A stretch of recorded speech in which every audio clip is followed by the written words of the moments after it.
ಈಗ ಸಮಕಾಲೀನ ಜಗತ್ತಿಗೆ ಸ್ವಾಮಿ ವಿವೇಕಾನಂದರ ಬೆಳಕು, ಸ್ವಾಮಿ ಅನುಪಮಾನಂದಜಿ ಮಹಾರಾಜ್, ಮುಖ್ಯಸ್ಥರು ರಾಮಕೃಷ್ಣ ಮಿಷನ್ ತಿರುಪತಿ ಇವರಿಂದ. ಓಂ ನಮಃ ಶ್ರೀ ಯತಿರಾಜಾಯ ವಿವೇಕಾನಂದ ಸೂರಯೇ ಸಚ್ಚಿತ್ ಸುಖ ಸ್ವರೂಪಾಯ ಸ್ವಾಮಿನೇ ತಾಪಹಾರಿಣೇ. ವೇದಿಕೆಯ ಮೇಲೆ ಆಸೀನರಾಗಿರ್ತಕ್ಕಂಥ ಪೂಜ್ಯ ಸ್ವಾಮಿ ವೀರೇಶಾನಂದಜಿ ಮಹಾರಾಜ್, ಸ್ವಾಮಿ ಜ್ಞಾನಯೋಗಾನಂದಜಿ, ವೇದಿಕೆಯ ಎದುರಿರತಕ್ಕಂತಹ ಯತಿವರ್ಯರು ಹಾಗೂ ಆತ್ಮೀಯ ಭಕ್ತ ಬಂಧುಗಳೇ, ಎರಡನೇ ದಿವಸ, ಈ ಭಾವ ಸಮನ್ವಯದ ಎರಡನೇ ದಿವಸ, ಅದರಲ್ಲಿ ಸ್ವಾಮಿ ವಿವೇಕಾನಂದರ ಭಾವ, ಆ ಕುರಿತು ಇಬ್ಬರು ಯತಿಗಳು, ಸ್ವಾಮಿ ವೀರೇಶಾನಂದ ಸರಸ್ವತಿಯವರು ವೀರೇಶ್ವರ ಶಿವ, ಸ್ವಾಮಿ ವಿವೇಕಾನಂದರ ಆ ಒಂದು ವೀರ್ಯಪೂರಿತ ಜೀವನ ಹಾಗೂ ಅದರ ಸಾಧನೆ, ಸಿದ್ಧಿ ಇವುಗಳ ಬಗ್ಗೆ ಬಹಳ ಚೆನ್ನಾಗಿ ವರ್ಣಿಸಿ ಹೇಳಿದ್ದಾರೆ. ಹಾಗೆ ಸ್ವಾಮಿ ವಿವೇಕಾನಂದರ 4 ಯೋಗಗಳ ಬಗ್ಗೆ ಸ್ವಾಮಿ ಜ್ಞಾನಯೋಗಾನಂದರು ಅದನ್ನೆಲ್ಲ ಸಮನ್ವಯ ಮಾಡಿ ಬಹಳ ಚೆನ್ನಾಗಿ ವಿವರಿಸಿ ಹೇಳಿದ್ದಾರೆ. ಈಗ ಸಮಕಾಲೀನ ಜಗತ್ತಿಗೆ ಸ್ವಾಮಿ ವಿವೇಕಾನಂದರ ಬೆಳಕು, ಈ ವಿಷಯವಾಗಿ ಕೆಲವು ಮಾತುಗಳು. ಸ್ವಾಮಿ ವಿವೇಕಾನಂದರು ಜಗತ್ತಿಗೆ ಬೆಳಕು ಕೊಟ್ಟಿದ್ದರು, ಇದರ ಬಗ್ಗೆ ನಮಗೆ ಯಾರಿಗೂ ಕೂಡ ಸಂಶಯ ಇಲ್ಲ. ಯಾಕೆಂತ ಹೇಳಿದ್ರೆ ಅವರು ಕೊಟ್ಟಂತಹ ಬೆಳಕಿನಲ್ಲಿ ಜಗತ್ತು ಈಗಲೂ ಕೂಡ ಮುಂದುವರಿತಾ ಇದೆ. ಇದಕ್ಕೆ ನಮಗೆ ಸುಂದರವಾಗಿರ್ತಕ್ಕಂತಹ ಉದಾಹರಣೆ, ನಿದರ್ಶನ ಅಂತ ಹೇಳಿದ್ರೆ, 2-3 ವರ್ಷದ ಹಿಂದೆ, ಸುಮಾರು 3-4 ವರ್ಷಗಳ ಕಾಲ ಅವರ 150ನೇ ಜನ್ಮದಿನವನ್ನು ಕೇವಲ ಭಾರತದಲ್ಲಿ ಮಾತ್ರ ಅಲ್ಲ, ಜಗತ್ತಿನಾದ್ಯಂತ ಆಚರಿಸಿದ್ವಿ. ಕೇವಲ ಭಾರತದಲ್ಲಿ ಮಾತ್ರ ಅಲ್ಲ, ಇಲ್ಲಿ ಸುಮಾರು 4 ವರ್ಷಗಳ ಕಾಲ ಆಚರಿಸಿದ್ವಿ ನಾವು. ಪ್ರಪಂಚದ ಎಷ್ಟೋ ದೇಶಗಳಲ್ಲಿ 1 ವರ್ಷಗಳ ಕಾಲ ಆಚರಣೆ ಮಾಡಿದರು. ಅಂದರೆ ನೋಡಿ, 150 ವರ್ಷಗಳ ನಂತರ ಅದನ್ನ ನಾವು ಆಚರಣೆ ಮಾಡಿದ್ವಿ ಅಂತ ಹೇಳಿದ್ರೆ ಅದರ ವೈಶಿಷ್ಟ್ಯ ಏನು ಅಂಥೇಳಿ. ಆಮೇಲೆ ಆ ಬೆಳಕಿನ ವೈಶಿಷ್ಟ್ಯ ಏನು, ಅದು ಹರಡ್ತದೆ.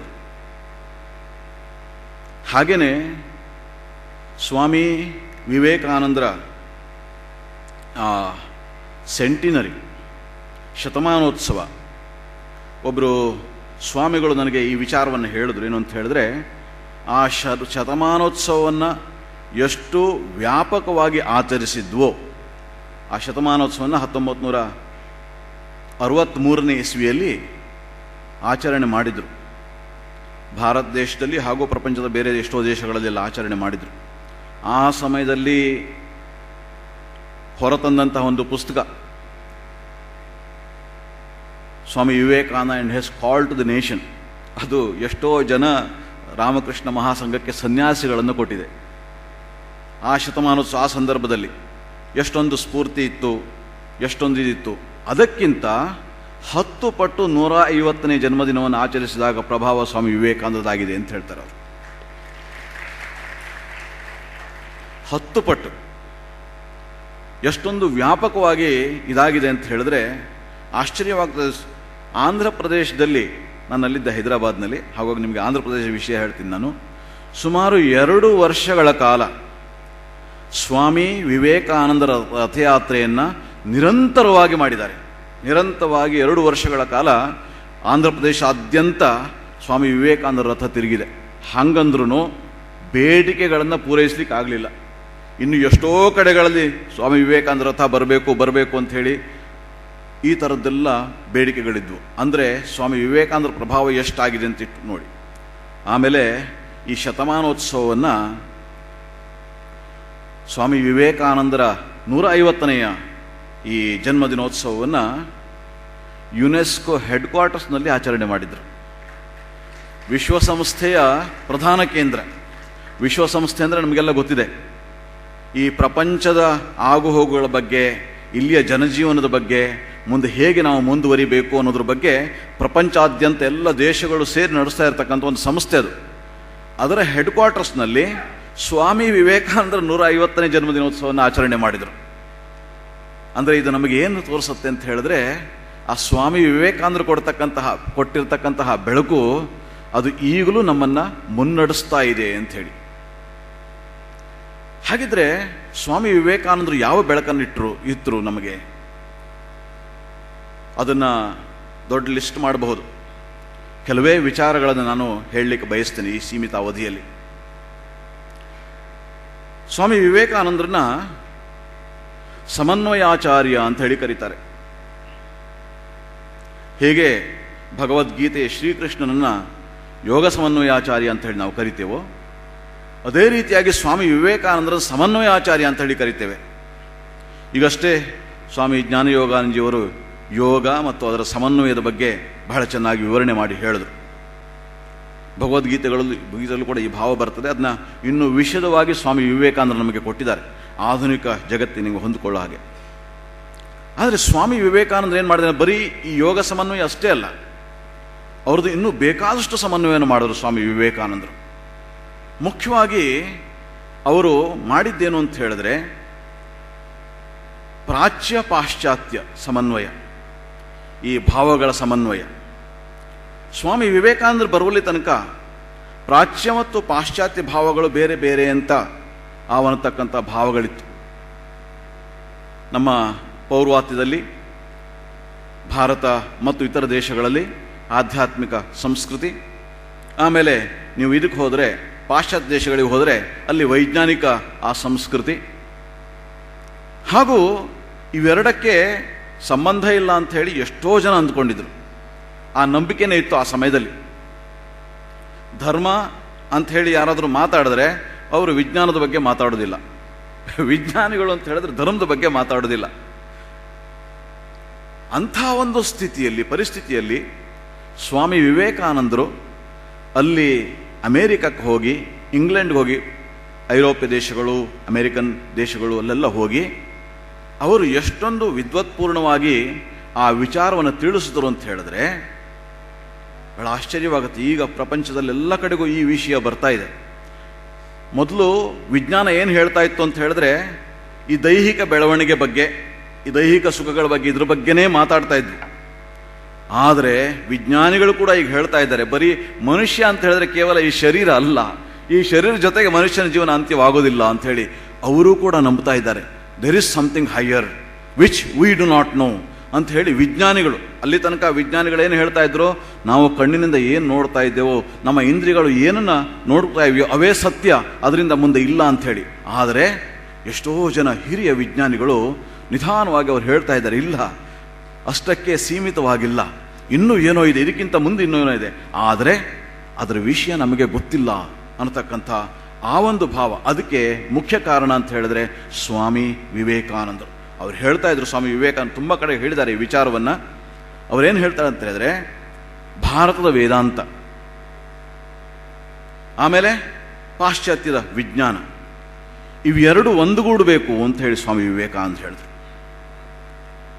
ಯಾಕೆಂತ ಹೇಳಿದ್ರೆ ಸ್ವಾಮಿ ವಿವೇಕಾನಂದರ ಮುಖ್ಯ ಉದ್ದೇಶ ಮನುಷ್ಯನ ಬೆಳವಣಿಗೆ. ಯಾವಾಗಲೂ ಜ್ಞಾಪಕ ಇಟ್ಕೊಳ್ಳೋ, ಮಾನವನ ಬೆಳವಣಿಗೆ ಸ್ವಾಮಿ ವಿವೇಕಾನಂದದ್ದು. ಅವರು ಧರ್ಮದ ಅವರಿಗೆ ಅಷ್ಟು ಇಂಪಾರ್ಟೆಂಟ್ ಮುಖ್ಯವಾಗಿರಲಿಲ್ಲ, ವಿಜ್ಞಾನನೂ ಮುಖ್ಯವಾಗಿರಲಿಲ್ಲ. ಅವರಿಗೆ ಮುಖ್ಯ ಅಂತ ಹೇಳಿದ್ರೆ ಮನುಷ್ಯ ಬೆಳಿಬೇಕು ಅಂತ ಹೇಳಿ ಧರ್ಮದ ವಿಚಾರವನ್ನು ಹೇಳ್ತಾ ಅವ್ರೇನು ಹೇಳ್ತಾರೆ, ಇದ್ರ ಬಗ್ಗೆ, ಧರ್ಮದ ಬಗ್ಗೆ, ಮೃಗತ್ವದಿಂದ ಮನುಷ್ಯತ್ವದೆಡೆಗೆ, ಮನುಷ್ಯತ್ವದೆಡೆಯಿಂದ ದೇವತ್ವದೆಡೆಗೆ ತೆಗೆದುಕೊಳ್ಳೋದು ಹೋಗತಕ್ಕಂಥದ್ದು ಧರ್ಮ ಅಂಥೇಳಿ. ಅಂದರೆ ಈ ಮನುಷ್ಯ ನಿರಂತರವಾಗಿ ಬೆಳೀತಾ ಇರಬೇಕು. ಹೀಗೆ ಈ ಬೆಳವಣಿಗೆಗೆ ವಿಜ್ಞಾನ ಮತ್ತು ಆಧ್ಯಾತ್ಮ ಇವೆರಡರ ಕೊಡುಗೆಯೂ ಬೇಕು. ಇದನ್ನು ಬಹಳ ಚೆನ್ನಾಗಿ ಅರ್ಥ ಮಾಡ್ಕೊಳ್ಬೇಕು ನಾವು. ಈ ವಿಷಯವನ್ನು ಸ್ವಾಮಿ ವಿವೇಕಾನಂದರು ಪ್ರತಿಪಾದನೆ ಮಾಡಿದ್ರು. ಹಾಗಾಗಿ ಆ ಸಮನ್ವಯ ಅದನ್ನ ಹೇಗೆ ಮಾಡ್ತಾರೆ ಅವರು, ಸ್ವಾಮಿ ವಿವೇಕಾನಂದರು ಈ ಸಮನ್ವಯವನ್ನು ಅವರು ತುಂಬ ಕಡೆಗೆಲ್ಲ ಈ ವಿಷಯವನ್ನು ಹೇಳಿದ್ದಾರೆ. ಅವರಲ್ಲಿ ಅಮೇರಿಕಕ್ಕೆ ಹೋದಾಗ ನೋಡಿ, ಅಮೇರಿಕ ಆಗಿನ ಕಾಲದಲ್ಲಿ ಬಹಳ ಶ್ರೀಮಂತ ದೇಶ. ಅಲ್ಲಿ ಅವ್ರು ಏನು ಹೇಳ್ತಾ ಇದ್ರು ಅಂತ ಹೇಳಿದ್ರೆ, ನೀವು ಏನೋ ಭಾರತ ಬಹಳ ದೊಡ್ಡ ದೇಶ, ಆಧ್ಯಾತ್ಮ ಬಹಳ ದೊಡ್ಡದು ಅಂತ ಹೇಳ್ತಿರಲ್ಲ, ಯಾಕೆ ನಿಮ್ಮ ದೇಶ ಇನ್ನೂ ಪರಾಡಳಿತದಲ್ಲಿದೆ? ಬ್ರಿಟಿಷರು ನಿಮ್ಮನ್ನು ಆಳ್ತಾ ಇದ್ರಲ್ಲ, ನಿಮ್ಮ ಆಳ್ಕೊಳ್ಳಿಕ್ಕೆ ಯೋಗ್ಯತೆ ಇಲ್ಲ, ನಿಮ್ಮ ಧರ್ಮ ಏನು ಮಾಡುತ್ತೆ, ನಿಮ್ಗೆ ಏನು ಇದು ಕೊಡುತ್ತೆ ಅಂತೇಳಿ. ಆದರೆ ಸ್ವಾಮಿ ವಿವೇಕಾನಂದರವ್ರಿಗೆ ಹೇಳ್ತಾರೆ, ನೋಡಿ, ನೀವು ಆ ಡೆವಲಪ್ ಮಾಡಿರ್ತಕ್ಕಂಥ ವಿಜ್ಞಾನದ ಬಗ್ಗೆ ಸಾಕಷ್ಟು ನಿಮಗೆ ಹೆಮ್ಮೆ ಇರಬಹುದು, ಆದರೆ ಒಂದು ವಿಷಯ ಹೇಳ್ತೇನೆ ನೋಡಿ, ಅಧ್ಯಾತ್ಮ ನಿಮಗೆ ಬೇಕಾದರೆ ನೀವು ಭಾರತಕ್ಕೆ ಬರಬೇಕು. ಆಧ್ಯಾತ್ಮ ವಿಷಯದಲ್ಲಿ ಪ್ರಪಂಚಕ್ಕೆ ಭಾರತ ಗುರುವು, ಹಾಗೂ ಭಾರತ ಅದನ್ನ ಪ್ರಪಂಚ ಅದನ್ನ ಸ್ವೀಕರಿಸಲೇಬೇಕು ಅಂಥೇಳಿ ಅವ್ರು ಹೇಳ್ತಾರೆ. ಈ western world is on a volcano, ಜ್ವಾಲಾಮುಖಿ, ಯಾವಾಗ ಸ್ಫೋಟವಾಗತ್ತೋ ಗೊತ್ತಿಲ್ಲ ಅಂಥೇಳಿ ಸ್ವಾಮಿ ವಿವೇಕಾನಂದರಾಗಿ ಹೇಳಿದ ಮೇಲೆ 2 ಪ್ರಪಂಚ ಮಹಾಯುದ್ಧಗಳು ಜರುಗಿದ್ವು. ಅವ್ರು ಹೇಳಿದ್ರು, ವೇದಾಂತವನ್ನು ಸ್ವೀಕರಿಸಬೇಕು, ನಾವು ಇಲ್ಲದೇ ಇದ್ರೆ ಪ್ರಪಂಚಕ್ಕೆ ಉಳಿವಿಲ್ಲ.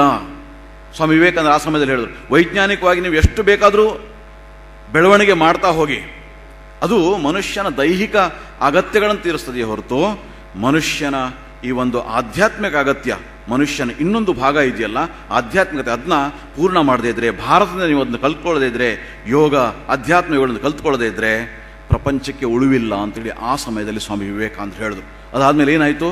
ಪ್ರಪಂಚವೇ ಒಂದು ಜ್ವಾಲಾಮುಖಿಯ ಮೇಲೆ ಕುಳಿತಿದೆ ಅಂತ ಹೇಳ್ತಾರೆ Swami Vivekananda. Whole of western world is on a volcano, ಜ್ವಾಲಾಮುಖಿಯ ಮೇಲೆ. ಏನಾಯಿತು? ಮೊದಲನೇ ಮಹಾಯುದ್ಧ, 2ನೇ ಮಹಾಯುದ್ಧ ಸಂಪೂರ್ಣವಾಗಿ ಸ್ವೀಕಾರ ಮಾಡಲಿಲ್ಲ ಅಂಥೇಳಿ ಈಗ ಅವರಿಗೆಲ್ಲ ಬುದ್ಧಿ ಬರ್ತಾ ಇದೆ. ಭಾರತವನ್ನು ಅಧ್ಯಯನ ಮಾಡಬೇಕು, ಯೋಗವನ್ನು ಅಧ್ಯಯನ ಮಾಡಬೇಕು, ಅಧ್ಯಾತ್ಮವನ್ನು ಅಧ್ಯಯನ ಮಾಡಬೇಕು, ಇದೆಲ್ಲ ಈ ವಿಚಾರಗಳೆಲ್ಲ ಬರ್ತಾ ಇದೆ. ಹೆಚ್ಚು ಹೆಚ್ಚು ಗುರುಗಳು ಇಲ್ಲಿಂದ ಅಲ್ಲಿಗೆ ಹೋಗ್ತಾ ಇದ್ದಾರೆ. ಆಮೇಲೆ ಸ್ವಾಮಿ ವಿವೇಕಾನಂದರು ಅಲ್ಲಿಂದ ಅಮೇರಿಕದಿಂದ ಯುರೋಪಲ್ಲೆಲ್ಲ ತಿರುಗಾಡಿದ ಮೇಲೆ ಭಾರತ ದೇಶಕ್ಕೆ ಬಂದರು. ಭಾರತ ದೇಶದಲ್ಲಿ ಸ್ವಾಮಿ ವಿವೇಕಾನಂದರು ಏನು ಹೇಳಿದ್ರು ನೋಡಿ, ಅದು ಮುಖ್ಯವಾಗಿ ನಾವು ಸ್ವಾಮಿ ವಿವೇಕಾನಂದರ ಇದು lectures from Colombo to Almora, ಕೊಲಂಬಾಯಿಂದ ಅಲ್ಮೋರಕ್ಕೆ ಅನ್ನತಕ್ಕಂಥ ಪುಸ್ತಕ ಇದೆ. ಅದರಲ್ಲಿ ಸ್ವಾಮಿ ವಿವೇಕಾನಂದರು ಈ ಭಾರತ ದೇಶಕ್ಕೆ ಅವರು ಹೇಳಬೇಕಾಗಿರ್ತಕ್ಕಂತಹ ಸಂದೇಶದ ಅದೆಲ್ಲ ಅದರಲ್ಲಿ ಬರ್ತದೆ. ಅದರಲ್ಲಿ ನಾವು ಓದ್ತಾ ಇದ್ರೆ ಮುಖ್ಯವಾಗಿ ಸ್ವಾಮಿ ವಿವೇಕಾನಂದರವರು ಹೇಳ್ತಾ ಇದ್ರು, ಹೇಳಿ, ಎದ್ದೇಳಿ, ಏನು ಮಾಡ್ತಾ ಇದ್ದೀರಾ ನೀವು? ತಮಸ್ನಲ್ಲಿ ಮುಳುಗಿ ಹೋಗಿದ್ದೀರಾ ನೀವು, ಹೇಳ್ಬೇಕಲ್ಲಿಂದ. ಆಧ್ಯಾತ್ಮದ ಬಗ್ಗೆ ಮಾತಾಡ್ತಾ ಮಾತಾಡ್ತಾ ಮಾತಾಡ್ತಾ ದೈಹಿಕವಾಗಿ ಭೌತಿಕವಾಗಿ ಆ ಬೆಳವಣಿಗೆಯನ್ನು ನಿಗ್ಲೆಕ್ಟ್ ಮಾಡಿಬಿಟ್ಟು ಅದನ್ನು ಇದು ಮಾಡ್ದೇನೆ ಭಾರತ ದೇಶ ಈ ಸ್ಥಿತಿಗೆ ಬಂದಿದೆ. ಅದಕ್ಕೋಸ್ಕರ ಅವರು ಸ್ವಾಮಿ ವಿವೇಕಾನಂದರು ಹೇಳಿದ್ರು, ವಿಜ್ಞಾನ ತೆಗೆದುಕೊಂಡು ಹೋಗಿ ಹಳ್ಳಿ ಹಳ್ಳಿಗೆ ಅವರು ಗ್ಲೋಬ್ ತೊಗೊಂಡು ಹೋಗಬೇಕು, ಆಮೇಲೆ ಇದು ತೊಗೊಂಡು ಹೋಗಬೇಕು, ಮ್ಯಾಜಿಕ್ ಲ್ಯಾಂಟರ್ನ್ ತೊಗೊಂಡು ಹೋಗಬೇಕು, ಹೋಗಿ ಹಳ್ಳಿ ಹಳ್ಳಿಗೆ ಈ ವಿಜ್ಞಾನದ ಬೆಳಕನ್ನು ಕೊಡಬೇಕು ಅಂತ ಸ್ವಾಮಿ ವಿವೇಕಾನಂದರಾಗಿ ಹೇಳಿದ್ರು ಆ ಸಮಯದಲ್ಲಿ. ಯಾತಕ್ಕೋಸ್ಕರ? ಮನುಷ್ಯನಿಗೆ ಅವನ ನಿತ್ಯ ಜೀವನದ ಅಗತ್ಯ ಅದನ್ನು ಪೂರ್ತಿ ಮಾಡದೇ ಇದ್ದರೆ ಧರ್ಮದ ಬಗ್ಗೆ ಆಲೋಚನೆ ಮಾಡಲಿಕ್ಕೆ ಸಮಯ ಇಲ್ಲಿ ಬರ್ತದೆ. ಭಾರತ ದೇಶದಲ್ಲಿ ಆಗ ಬಡತನ, ಆಮೇಲೆ ಅಜ್ಞಾನ, ಸಾಮಾನ್ಯ ವಿದ್ಯೆ ಅನ್ನತಕ್ಕಂಥದ್ದು ಕೂಡ ಇರಲಿಲ್ಲ, ಅಕ್ಷರ ಕಲಿಸೋ ಇದು ಕೂಡ ಇರಲಿಲ್ಲ. ಅಂಥದ್ದೊಂದು ಸ್ಥಿತಿ. ಸ್ವಾಮಿ ಇವರು ಹೇಳ್ತಾ ಇದ್ರು, ಅಭಿರಾಮಾಂಜಿಯವರು ನಿನ್ನೆ, ಆಗ ಬ್ರಿಟಿಷರು ನಮ್ಮನ್ನು ಬಿಟ್ಟು ಹೋಗುವಾಗ ನಮ್ಮಲ್ಲಿ 17% ಅಕ್ಷರಾಸ್ಯತೆ ಭಾರತದಲ್ಲಿ. ಎಜುಕೇಷನ್ ಅಂದರೆ ಅಕ್ಷರಾಸ್ಯತೆ. ಅಷ್ಟು ಜನರಿಗೆ ತಮ್ಮ ಹೆಸರು ಓದಲಿಕ್ಕೆ ಬರೀಲಿಕ್ಕೆಲ್ಲ ಬರ್ತಾಯಿತ್ತು ಆ ಸಮಯದಲ್ಲಿ. 17%. ಅಂಥ ಒಂದು ಅಜ್ಞಾನದಲ್ಲಿ ಇರೋದ್ರಿಂದ ಏನಾಗಿದೆ? ಭೌತಿಕ ಬೆಳವಣಿಗೆ ಅನ್ನತಕ್ಕಂಥದ್ದು ನಡೀತಾ ಇರಲಿಲ್ಲ, ಬಡತನ. ಎಲ್ಲಿ ಹೋದ ಸ್ವಾಮಿ ವಿವೇಕಾನಂದರು 4 ವರ್ಷಗಳ ಕಾಲ ಭಾರತದಾದ್ಯಂತ ತಿರುಗಿದ್ರು, ಪರಿವ್ರಾಜಕ ಸನ್ಯಾಸಿಯಾಗಿ ಕಣ್ಣೀರು ಸುರಿಸಿದ್ರು. ಎಷ್ಟೋ ಕಡೆಗೆ ಹೇಳ್ತಾರೆ, ನೀನೇನು ಈ ಇದನ್ನು ಹೇಳಲಿಕ್ಕೆ, ನಾನು ಆಧ್ಯಾತ್ಮಿಕ ವಿಚಾರವನ್ನು ಹೇಳಲಿಕ್ಕೆ ಅಮೆರಿಕಕ್ಕೆ ಹೋಗಿದ್ದೀನಿ ಅಂತ ತಿಳ್ಕೊಂಡಿದ್ದೇನೋ? ಇಲ್ಲ, ನನ್ನ ಹೃದಯದಲ್ಲಿ ಒಂದು ಜ್ವಾಲಾಮುಖಿ ಇತ್ತು. ಬಡತನವನ್ನು ನಾನು ಕಣ್ಣಿನಿಂದ ನೋಡಿದ್ದೆ. ನಾನು ಈ ಭಾರತದ ಬಡತನ ಹೋಗಲಿಕ್ಕೆ ಪ್ರಪಂಚದ ಅತ್ಯಂತ ಶ್ರೀಮಂತ ದೇಶ ಅದು ಅಮೆರಿಕ, ಅಲ್ಲಿ ಹೋಗಿ ನನಗೇನಾದರೂ ಆರ್ಥಿಕ ಸಹಾಯ ಸಿಗುತ್ತೋ ಆದರೆ ಅದರಿಂದ ನಾನು ಭಾರತೀಯ ಬಡತನವನ್ನು ಹೋಗಲಾಡಿಸ್ಲಿಕ್ಕೆ ಸಾಧ್ಯವಾಗುತ್ತೆ ಅಂತ ಹೇಳಿ ಸ್ವಾಮಿ ವಿವೇಕಾನಂದರು ಹೇಳಿದರು. ಅಂದರೆ ಭಾರತದಲ್ಲಿ ನಮಗೆ ಆಧ್ಯಾತ್ಮಿಕತೆ ಇದೆ, ಆದರೆ ನಾವು ಅದನ್ನು ಏನು ಮಾಡಿದ್ವಿ ಅಂತ ನಮಗೆ ಅದರ ಬೆಲೆನೇ ಗೊತ್ತಿಲ್ಲದೇನೆ, ಸಾಮಾನ್ಯ ಒಂದು ಇದಿಲ್ಲದೇನೆ ಆ ಬಡತನದಲ್ಲಿ ಮುಳುಗಿರೋದ್ರಿಂದ ಸ್ವಾಮಿ ವಿವೇಕಾನಂದರು ಏನು ಮಾಡಿದ್ರು? ಇಲ್ಲಿ ನಮಗೆ ಭೌತಿಕ ಇದರ ಬಗ್ಗೆ ಹೇಳಿದ್ರು. ಇಲ್ಲೂ ಭಾರತದಲ್ಲಿ ಕೂಡ ಅದೇ ಹೇಳಿದ್ರು, ಅವರಿಂದ ಕಲ್ತ್ಕೊಳ್ಳಿ, ವಿಜ್ಞಾನವನ್ನು ಕಲ್ತ್ಕೊಳ್ಳಿ. ಜಮ್ಶೆಡ್ಜಿ ಟಾಟಾಗೆ ಹೇಳಿದ್ರು, ಒಂದು ಇದು ರಿಸರ್ಚ್ ಇನ್ಸ್ಟಿಟ್ಯೂಟ್ ನೀವು ಸ್ಥಾಪನೆ ಮಾಡಬೇಕು ಅಂತೇಳಿ ಸ್ವಾಮಿ ವಿವೇಕಾನಂದರು. ಬರೀ ಇಂಡಸ್ಟ್ರಿ ಅಷ್ಟೇ ಅಲ್ಲ, ರಿಸರ್ಚ್ ಇನ್ಸ್ಟಿಟ್ಯೂಟ್ ಕೂಡ ಮಾಡಬೇಕು. ನಮಗೆ ಬೇಕಾದಂಥ ಅಗತ್ಯವಾಗಿರ್ತಕ್ಕಂತಹ ವೈಜ್ಞಾನಿಕ ಬೆಳವಣಿಗೆ ನಾವಿಲ್ಲೇ ಭಾರತದಲ್ಲೇ ಮಾಡಬೇಕು. ಸ್ವಾಮಿ ವಿವೇಕಾನಂದರು ಹೇಳಿದ್ರು ಈ ವಿಷಯವನ್ನು. ಅಂದರೆ ಈ ವಿಜ್ಞಾನ ಮತ್ತು ಅಧ್ಯಾತ್ಮ ಎರಡೂ ಕೂಡಿದಾಗ ಮಾನವನ ಪರಿಪೂರ್ಣ ವಿಕಾಸ ಸಾಧ್ಯವಾಗತ್ತೆ. ಈ ವಿಚಾರವನ್ನು ಸ್ವಾಮಿ ವಿವೇಕಾನಂದರು ಸಮನ್ವಯ ಮಾಡಿದ್ರು. ಸೊ ಅದಕ್ಕೆ ಅದೇನಾಗುತ್ತೆ ಅಂತ ಹೇಳಿದ್ರೆ, ಇದೆಲ್ಲ ಈ ಏನು ಬೌದ್ಧಿಕ ವಿಕಾಸವೂ ಕೂಡ ಅದಕ್ಕೂ ಕೂಡ ಒಂದು ಹಂತ ಇದೆ. ಅದು ಮುಗಿದ ಮೇಲೆ ಅಲ್ಲಿಂದ ಆಧ್ಯಾತ್ಮಿಕ ಶುರುವಾಗುತ್ತೆ ಅಂಥೇಳಿ. ಅಂದರೆ ಭೌತಿಕವಾಗಿ ಮನುಷ್ಯನ ಬೆಳವಣಿಗೆ, ಅದಾದಮೇಲೆ ಮಾನಸಿಕವಾಗಿ, ಅದಾದಮೇಲೆ ಬೌದ್ಧಿಕವಾಗಿ, ಅದಾದಮೇಲೆ ಆಧ್ಯಾತ್ಮಿಕ ಬೆಳವಣಿಗೆ ಮನುಷ್ಯನಿಗೆ ಯೋಗ್ಯತೆ ಬರುತ್ತೆ. ಹಾಗಾಗಿ ಅಲ್ಲಿ ತನಕ ನಮ್ಮ ಹತ್ರ ಆ ಬೆಳವಣಿಗೆ ಆಗದೇ ಇದ್ದರೆ, ಆ ಬೌದ್ಧಿಕ ಬೆಳವಣಿಗೆ ತನಕ ನಮಗೆ ಆಗದೇ ಇದ್ದರೆ ಆಧ್ಯಾತ್ಮಿಕ ಇಟ್ಕೊಂಡು ಏನು ಮಾಡ್ತೀರಿ? ಅದನ್ನು ಉಪಯೋಗಿಸ್ಲಿಕ್ಕೆ ಗೊತ್ತಿಲ್ಲ ನಮಗೆ. ಅದೊಂದು ರತ್ನ, ಮಣ್ಣಲ್ಲಿ ಕೂತಿದೆ, ಅದ್ರದ್ದು ನಮಗೆ ಬೆಲೆ ಗೊತ್ತಿಲ್ಲ ನಮಗೆ. ಹಾಗಿದ್ರೆ ಏನು ಪ್ರಯೋಜನವಾಗುತ್ತೆ? ಅದು ಯಾವಾಗ ನಾವು ಈ ಭೌತಿಕವಾಗಿ ಬೆಳಿತೀವೋ, ಈ ವಿಜ್ಞಾನವನ್ನು ಉಪಯೋಗಿಸ್ಕೊಂಡು ಹಾಗೂ ಮಾನಸಿಕವಾಗಿ ಬೌದ್ಧಿಕವಾಗಿ ಬೆಳವಣಿಗೆ ಆಗುತ್ತೋ, ಆಗ ಮಾತ್ರ ಭಾರತದಲ್ಲಿ ಸ್ವಾಮಿ ವಿವೇಕಾನಂದರು ಹೇಳಿದ್ರು, ಮುಂದಿನ ಆಯ್ದು ನಿಜವಾಗಿ ಆಧ್ಯಾತ್ಮಿಕದ ಬೆಲೆ ನಮಗೆ ಆಗ ಗೊತ್ತಾಗತ್ತೆ ಅಂತೇಳಿ ಸ್ವಾಮಿ ವಿವೇಕಾನಂದರು ಹೇಳಿದ್ರು. ಹಾಗಾಗಿ ಈ ಒಂದು ಸಮನ್ವಯವನ್ನು ಅವ್ರು ಮಾಡಿದ್ರು. ಅಂದರೆ ಮನುಷ್ಯನ ಬೆಳವಣಿಗೆಗೆ ಇದು ಎರಡೂ ಬೇಕು ಅಂಥೇಳಿ. ಇದು ಪಾಶ್ಚಾತ್ಯ ವಿಜ್ಞಾನ, ಭಾರತದ ಆಧ್ಯಾತ್ಮಿಕತೆ, ಇದು ಎರಡು ಸೇರಿದಾಗ ಮನುಷ್ಯನ ಸರ್ವತೋಮುಖ ಅಭಿವೃದ್ಧಿ ಸಾಧ್ಯ. ಮನುಷ್ಯನ ಸರ್ವತೋಮುಖ ಅಭಿವೃದ್ಧಿ. ಹಾಗಾಗಿ ಈ ವಿಷಯವನ್ನು ಅಂದರೆ ಭೌತಿಕವಾಗಿ ನಾವು ನೆಗ್ಲೆಕ್ಟ್ ಮಾಡಬಾರದು ಅಂಥೇಳಿ ಈ ವಿಚಾರವನ್ನು ಸ್ವಾಮಿ ವಿವೇಕಾನಂದರು ನಮಗೆ ಹೇಳಿದ್ರು. ಹಾಗಾಗಿ ಈ ಒಂದು ಸಮನ್ವಯ. ಅದಾದಮೇಲೆ ಇನ್ನೊಂದೇನು ಮಾಡಿದ್ರು ಸ್ವಾಮಿ ವಿವೇಕಾನಂದರು ಅಂತ ಹೇಳಿದ್ರೆ, ಆ ಸಮಯದಲ್ಲೇ ನಮ್ಮ ಭಾರತ ದೇಶದಲ್ಲಿ ಎಷ್ಟೋ ಇದರಿಂದ ಶತಮಾನಗಳಿಂದ ಧರ್ಮದ ಬಗ್ಗೆ ನಾವು ಮಾತಾಡ್ತಾ ಇದ್ವಿ. ವಿಶೇಷವಾಗಿ ಅದ್ವೈತ ವೇದಾಂತ, ಅದರ ಚರ್ಚೆ ಎಲ್ಲ ಕಡೆ ನಡೀತಾ ಇತ್ತು. ಧರ್ಮಕ್ಕೆ ಪ್ರತಿಯೊಬ್ಬರು ಅವ್ರವ್ರದೇ ಇದು ಪರಿಭಾಷೆ, ದೇಶಾಚಾರಕ್ಕೆ ಧರ್ಮ ಅಂತೇಳಿ ಹೆಸರು ಕೊಟ್ಬಿಟ್ಟು ಪ್ರತಿಯೊಂದು ಬೇರೆ ಬೇರೆ ಭಾಗಗಳಲ್ಲಿ ತಮ್ಮದೇ ಆದ ಆಚಾರಗಳಿರ್ತಾ ಇದ್ವು. ಅದನ್ನೇ ಧರ್ಮದ ಸಾರಸರಸು ಅಂತ ತಿಳ್ಕೊಂಡಿದ್ರು ಜನರು. ಆ ಪರಿಸ್ಥಿತಿಯಲ್ಲಿದ್ದರು. ಹಾಗೂ ಭಾರತದ ಈ ಆಧ್ಯಾತ್ಮ ಅದರ ಬಗ್ಗೆ ಮಾತನಾಡ್ತಕ್ಕಂಥವ್ರು ಯಾರು ದೊಡ್ಡ ದೊಡ್ಡ ಪಂಡಿತರೋ, ಶಾಸ್ತ್ರ ಗ್ರಂಥಗಳನ್ನು ಓದಿರ್ತಕ್ಕಂಥವ್ರು ಅಂಥವರೆಲ್ಲ ಅವರು ಕೇವಲ ತಮ್ಮ ಜ್ಞಾನ ಪ್ರದರ್ಶನದಲ್ಲೇ ತೊಡಗಿದ್ರೆ ಹೊರತು ಅವರಿಗೆ ಮನುಷ್ಯನ ಆ ಅಭಿವೃದ್ಧಿ ಬೇಕಾಗಿರಲಿಲ್ಲ. ಸ್ವಾಮಿ ವಿವೇಕಾನಂದರು ಇದನ್ನೆಲ್ಲ ನೋಡಿದ್ರು. ನೋಡ್ಬಿಟ್ಟು ನಿನ್ನೆ ಅಷ್ಟೇ ಸ್ವಾಮಿ ಅಭಿರಾಮಾನಂದಜಿಯವರು ಕೂಡ ಈ ವಿಷಯವನ್ನು ಹೇಳಿದ್ರು. ಆ ವೇದಾಂತದಲ್ಲೇ ಶಂಕರಾಚಾರ್ಯರೇ ಹೇಳಿರ್ತಕ್ಕಂತಹ ಮಾತು ಅದು. ಶ್ಲೋಕಾರ್ಧೇನ ಪ್ರವಕ್ಷ್ಯಾಮಿ ಯದುಕ್ತಂ ಗ್ರಂಥಕೋಟ್ಭಿ ಬ್ರಹ್ಮಸತ್ಯಂ ಜಗನ್ಮಿಥ್ಯ ಜೀವೋ ಬ್ರಹ್ಮೈವ ನಾಪರಃ ಅಂತೇಳಿ. ಬ್ರಹ್ಮಸತ್ಯಂ ಜಗನ್ಮಿಥ್ಯ ಈ ವಿಷಯ ತೆಗೆದುಕೊಂಡು ಪಂಡಿತರು ಏನು ಮಾಡಿದ್ದಾರೆ ಅಂತೇಳಿ ಶತಮಾನಗಳು, ಒಂದಲ್ಲ ಕೆಲವು ಶತಮಾನಗಳ ಕಾಲ ಅದರ ಬಗ್ಗೆ ಚರ್ಚೆ ನಡೀತಾ ಇತ್ತು. ಆದರೆ ಇನ್ನೊಂದು ಭಾಗ ಶಂಕರಾಚಾರ್ಯರು ಹೇಳಿದ್ರು ಅದನ್ನ, ಜೀವೋ ಬ್ರಹ್ಮೈವ ನಾಪರಃ. ಇವರಿಗೆ ಪುರುಸತ್ತಿಲ್ಲ ಅಲ್ಲಿ ತನಕ ಹೋಗಲಿಕ್ಕೆ. ಯಾಕೆ? ಶಾಸ್ತ್ರ ಗ್ರಂಥಗಳನ್ನು ಓದ್ಬಿಟ್ರೆ ಶ್ರೀರಾಮಕೃಷ್ಣರೇ ಹೇಳ್ತಾ ಇದ್ರು ಹಾಜರಾ ಮಹಾಶಯನ ವಿಷಯದಲ್ಲಿ, ಅವನಿಗೇನು ಒಂದಷ್ಟು ಶಾಸ್ತ್ರ ಗ್ರಂಥಗಳನ್ನೆಲ್ಲ ಓದಿ ಬರೀ ಅದರಲ್ಲೇ ಅವನು ಇದು ಮಾಡ್ತಾ ಇದ್ದ ಅಂಥೇಳಿ. ಅಂದರೆ ಬೇರೆ ಯಾವುದು ಪ್ರಾಕ್ಟಿಕಲ್ ಯಾವುದು ಬರ್ತಿರ್ಲಿಲ್ಲ ಅಂತೇಳಿ ಆ ಪರಿಸ್ಥಿತಿ ಬಂದಿತ್ತು ಅವರಿಗೆ. ಆದರೆ ಸ್ವಾಮಿ ವಿವೇಕಾನಂದರು ಹೇಳಿದ್ರು, ಬರೀ ಅಷ್ಟೇ ಅಲ್ಲ, ಜೀವೋ ಬ್ರಹ್ಮೈವ ನಾಪರಃ. ಯಾವ ಭಗವಂತನನ್ನು ಹುಡುಕೊಂಡು ನೀವು ದೇವಸ್ಥಾನಕ್ಕೆ ಹೋಗ್ತಿರೋ, ಎಲ್ಲಿ ಪೂಜೆ ಮಾಡ್ತಿರೋ, ಆ ಭಗವಂತ ಒಬ್ಬ ಬಡವನ ರೂಪದಲ್ಲಿ, ಒಬ್ಬ ಅಜ್ಞಾನಿಯ ರೂಪದಲ್ಲಿ, ಒಬ್ಬ ಮೂರ್ಖನ ರೂಪದಲ್ಲಿ ಪ್ರತಿ ದಿವಸ ನಿನ್ನ ಕಣ್ಣು ಮುಂದೆ ಬರ್ತಾ ಇರುವಾಗ ದೇವಸ್ಥಾನದಲ್ಲೊಂದೇ ಭಗವಂತನ ಪೂಜೆ ಮಾಡಿ ತೃಪ್ತಿ ಹೇಗೆ ಸಾಧ್ಯ ನಿನಗೆ? ಎದುರು ಬಂದಿರತಕ್ಕಂಥ ಅವನನ್ನು ಪೂಜೆ ಮಾಡು. ಮಾನವ ಸೇವೆಯೇ ಮಾಧವ ಸೇವೆ, ಶಿವಜ್ಞಾನೇ ಜೀವಸೇವಾ. ಈ ವಿಷಯವನ್ನು ಸ್ವಾಮಿ ವಿವೇಕಾನಂದರು ಅವರೇನು ಹೇಳಿದ್ರು, ಮನುಷ್ಯನ ದಿವ್ಯತೆ, ಇದರ ಬಗ್ಗೆ ಸ್ವಾಮಿ ವಿವೇಕಾನಂದರು ಸಾರಿ ಹೇಳಿದ್ರು. ಪ್ರತಿಯೊಬ್ಬರಿಗೆ ಕೂಡ ಹೇಳಿದ್ರು ಈ ವಿಷಯವನ್ನು. ಮನುಷ್ಯ ಅಂತ ಹೇಳಿದ್ರೆ ಸಾಧಾರಣ ಅಲ್ಲ, ಕೇವಲ ಶರೀರ ಅಲ್ಲ, ದಿವ್ಯತ್ವ ಅನ್ನತಕ್ಕಂಥದ್ದಿದೆ. Each soul is potentially divine. ಪ್ರತಿಯೊಬ್ಬರಲ್ಲೂ ದಿವ್ಯತ್ವ ಇದೆ. ಆ ದಿವ್ಯತ್ವವನ್ನು ಅಭಿವ್ಯಕ್ತಗೊಳಿಸಬೇಕು. ಈ ಅಭಿವ್ಯಕ್ತಗೊಳಿಸೋದು ಹೇಗೆ ಸಾಧ್ಯವಾಗುತ್ತೆ? ನಮ್ಮಲ್ಲಿರ್ತಕ್ಕಂತಹ ಆ ಬೇರೆ ಬೇರೆ ಫ್ಯಾಕಲ್ಟೀಸ್ ಇದೆಯಲ್ಲ, ಅದನ್ನೆಲ್ಲ ನಾವು ಉಪಯೋಗಿಸ್ಕೊಂಡು ಅದನ್ನ ನಾವು ಅಭಿವೃದ್ಧಿಗೊಳಿಸಬೇಕು. ಅದರಲ್ಲಿ ಒಂದು ಬಹಳ ಮುಖ್ಯವಾದದ್ದು ಅಂತ ಹೇಳಿದ್ರೆ ಕರ್ಮ, ಸೇವೆ. ಈ ಸೇವೆಯನ್ನು ಮಾಡಬೇಕು. ಎಷ್ಟೆಷ್ಟು ನಾವು ಬೇರೆಯವರಿಗೆ ಸೇವೆಯನ್ನು ಮಾಡ್ತಾ ಹೋಗ್ತೇವೋ ಅಷ್ಟಷ್ಟು ನಮಗೆ ಶಕ್ತಿ ಬರುತ್ತೆ ಅಂತ ಸ್ವಾಮಿ ವಿವೇಕಾನಂದರು ಹೇಳ್ತಾರೆ. The least work done for others gives you tremendous power. ಒಂದು ಸಣ್ಣ ಸೇವೆ ಬೇರೆಯವರಿಗೆ ನೀವು ಮಾಡಿದ್ದು ಅದು ನಿಮಗೆ ಅದ್ಭುತವಾಗಿರ್ತಕ್ಕಂಥ ಶಕ್ತಿಯನ್ನು ಕೊಡುತ್ತೆ ಅಂತೇಳಿ ಸ್ವಾಮಿ ವಿವೇಕಾನಂದರು. ಹಾಗಾಗಿ ಅವರೇನು ಮಾಡಿದ್ರು ಅಂತ ಹೇಳಿದ್ರೆ ಈ ಎರಡರದ್ದು ಕೂಡ ಅವರು ಸಮನ್ವಯ ಮಾಡಿದ್ರು. ಅವರು ಸ್ವಾಮಿ ವಿವೇಕಾನಂದರ ನಂತರ ಇನ್ನು ಒಂದು ಹೆಜ್ಜೆ ಮುಂದೆ ಹೋಗಿ ಅವರು ಹೇಳಿದ್ರು, ಯಾವುದನ್ನು, ಯಾವ ಕೆಲಸವನ್ನು, ಎಷ್ಟೋ ಜನ ಆಫೀಸ್ನಲ್ಲಿ ಕೆಲಸ ಮಾಡತಕ್ಕಂಥವರು ಕರ್ಮ ಅಂತ ಹೇಳ್ತಾರೆ. ಗೃಹಿಣಿಯರು ಮನೆಯಲ್ಲಿ ಕೆಲಸ ಮಾಡುವಾಗ ಎಷ್ಟೆಷ್ಟೋ ಸಮಸ್ಯೆಗಳಿರ್ತವೆ. ಇದು ಬಂದ್ಬಿಟ್ಟಿದೆಲ್ಲ ನಾನು ಕರ್ಮ, ಪ್ರತಿಯೊಂದನ್ನು ಕೂಡ ಎಲ್ಲ ಕರ್ಮ ಕರ್ಮ ಅಂತ ಹೇಳಿ ನಾವು ಇದು ಮಾಡ್ತೀವಿ. ಆದರೆ ಸ್ವಾಮಿ ವಿವೇಕಾನಂದ ಹೇಳೋದು ಅದು ಕರ್ಮ ಅಲ್ಲ, ಕರ್ಮ ಅಂತ ಅದು ನಿಜವಾಗಿ ಅದೇನು ಸೇವೆ, ಭಗವಂತನ ಸೇವೆ. ಭಗವಂತನ ಸೇವೆ ಅಂತ ಹೇಳಿ ತಿಳ್ಕೊಂಡು ಮಾಡಿ. ಪ್ರಾಪಂಚಿಕ ಪ್ರಾಪಂಚಿಕ ಪ್ರಾಪಂಚಿಕ ಅಂತೇಳಿ ನಾವು ಬಡ್ಕೊಳ್ತಾ ಇರ್ತೀವಿ. ಯಾವುದು ಪ್ರಾಪಂಚಿಕ? ಸ್ವಾಮಿ ವಿವೇಕಾನಂದರು ಕೇಳ್ತಾ ಇದ್ರು, ಪ್ರತಿಯೊಬ್ಬ ವ್ಯಕ್ತಿಯಲ್ಲಿಯೂ ಕೂಡ ಭಗವಂತ ಕುಳಿತಿರುವಾಗ ಅವರಿಗೆ ಮಾಡ್ತಕ್ಕಂಥ ಒಂದು ಸಣ್ಣ ಸಹಾಯ ಕೂಡ ಭಗವಂತನ ಪೂಜೆ ಆಗುವಾಗ ಯಾವುದು ಪ್ರಾಪಂಚಿಕವಾಗಲಿಕ್ಕೆ ಸಾಧ್ಯ? ಆ ದೃಷ್ಟಿಯಿಂದ ಮಾಡಿ, ಆ ದೃಷ್ಟಿಯಿಂದ ಮಾಡಿ. ಪಾರಮಾರ್ಥಿಕ ಪ್ರಾಪಂಚಿಕ ಅಂತ ಹೇಳಿ ಬೇರೆ ಇಲ್ಲ.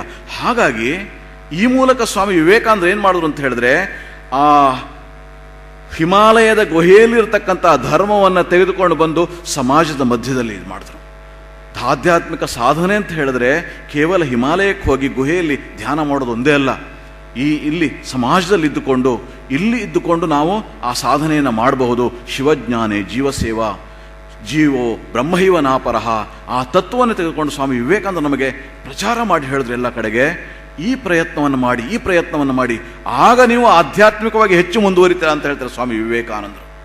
ಯಾರೋ ಒಬ್ರು ಬಂದು ಹೇಳಿದ್ರು ಸ್ವಾಮಿ ವಿವೇಕಾನಂದರಿಗೆ, ನಾನು ಧ್ಯಾನ ಕಲಿಬೇಕು, ಧ್ಯಾನ ಮಾಡಬೇಕು ಅಂತ ಹೇಳಿ ನಾನು ಮಾಡ್ತಾ ಇದ್ದೀನಿ, ಆಮೇಲೆ ಡಿಸ್ಟ್ರಾಕ್ಷನ್ನು, ಅದಕ್ಕೆ ಎಲ್ಲ ಕಿಟಕಿ ಎಲ್ಲ ಮುಚ್ಚಿಬಿಟ್ಟು ನಾನು ಕೂತ್ಕೊಂಡು ಧ್ಯಾನ ಮಾಡ್ತೀನಿ, ಆದರೂ ನಿಲ್ಲೋದಿಲ್ಲ.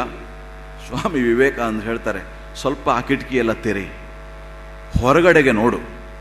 ಯಾವ ಭಗವಂತನ ಮೇಲೆ ಧ್ಯಾನ ಮಾಡ್ತಾ ಇದೆಯೋ ಆ ಭಗವಂತ ಎಷ್ಟು ಕಷ್ಟದಲ್ಲಿದ್ದಾನೆ ನೋಡು, ಹೋಗಿ ಅವರಿಗೆ ಒಂದು ಸ್ವಲ್ಪ ಸೇವೆ ಮಾಡು, ಅದು ಮಾಡಿದ ಮೇಲೆ ನನಗೆ ಧ್ಯಾನ ಮಾಡಲಿಕ್ಕೆ ಯೋಗ್ಯತೆ ಬರುತ್ತೆ ಅಂತ ಹೇಳ್ತಾರೆ ಸ್ವಾಮಿ ವಿವೇಕಾನಂದರು.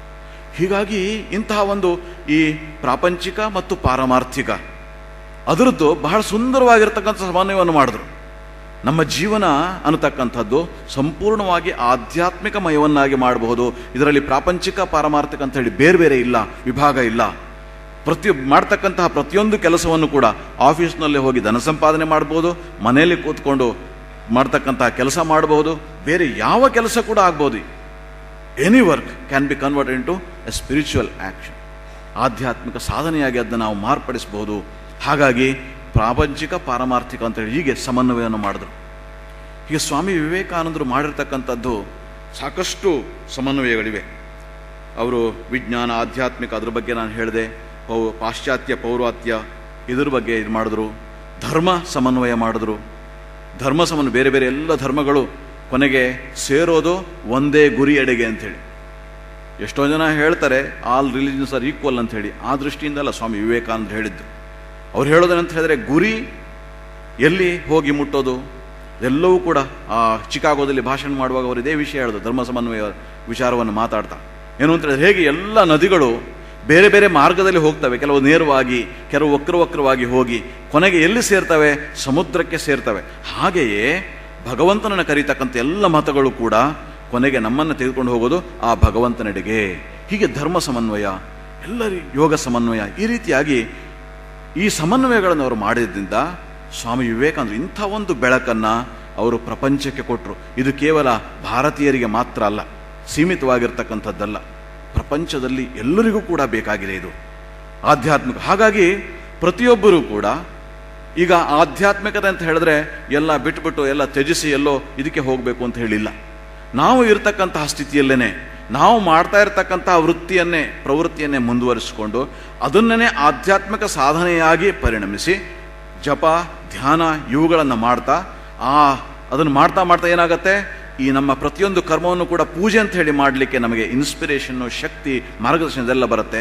ಅದ್ರ ಜೊತೆಗೆ ನಾವು ಮಾಡಿದಾಗ, ಇವುಗಳ ಸಮನ್ವಯವನ್ನು ಮಾಡಿದಾಗ ಪರಿಪೂರ್ಣ ಜೀವನವಾಗತ್ತೆ.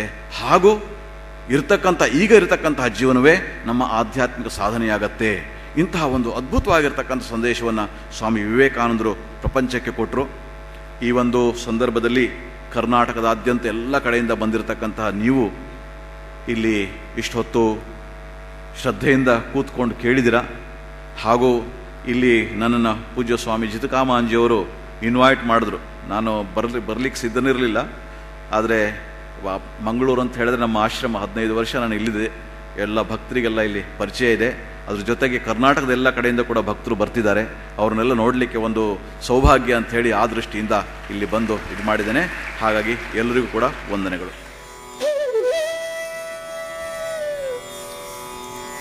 Thank you.